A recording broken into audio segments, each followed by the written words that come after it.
বাচ্চা কাচ্চা নিয়ে আমাদের দিনকাল কেমন যাচ্ছে সেটাই দেখাবো আজকের এই ভিডিওতে। চলুন শুরু করা যাক। সকাল সকাল ঘুম ভেঙে বারান্দায় যেতে আমার চোখ ছানা পড়া, কারণ রাতে বৃষ্টি হওয়ার কারণে বারান্দার সব কাপড় ভিজে গিয়েছিল, আর কিছু কিছু কাপড় বারান্দার ফ্লোরেও পড়ে গিয়েছিল, তো সেগুলো আজকে আবার ধুতে দিতে হবে।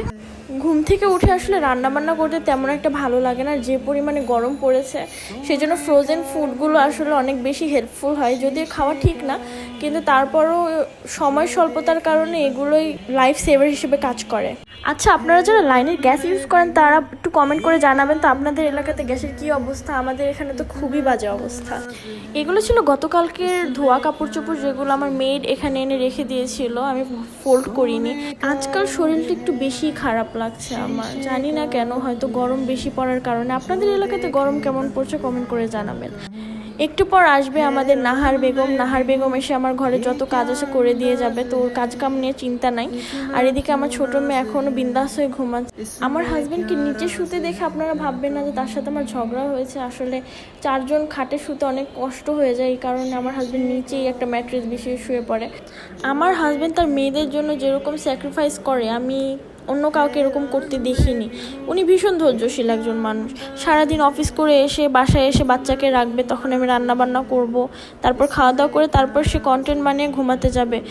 ওনার অনেক বেশি প্রেশার পড়ে যায় আমি জানি, কিন্তু তারপরেও কখনো বিরক্তি ভাব ওনার মুখে আসেনি বা বলেনি যে আমার উপরে এত প্রেশার দিচ্ছ কেন, আমি এখন কি সব কিছু করবো। অনেক পুরুষ মানুষ আছে যে বাচ্চা সামলাতে চায় না, ধরতে চায় না, নিতে চায় না, বলে এটা মেয়েদের কাজ, কিন্তু আমার হাজব্যান্ড কখনো এই শব্দটা মুখে আনেন যে বাচ্চা পালা তো মেয়েদের কাজ, আমি কিসের জন্যই করব। আনায়া যখন ছোট ছিল তখন আমরা গ্রামের বাড়িতে ছিলাম, তখন আমার হাজব্যান্ড ওর কাঁথা কাপড়ও সব কিছু ধুয়ে দিত, হিসুর কাপড় চোপড় যত কিছু আছে, তখন ডাইপার ইউজ করতাম না।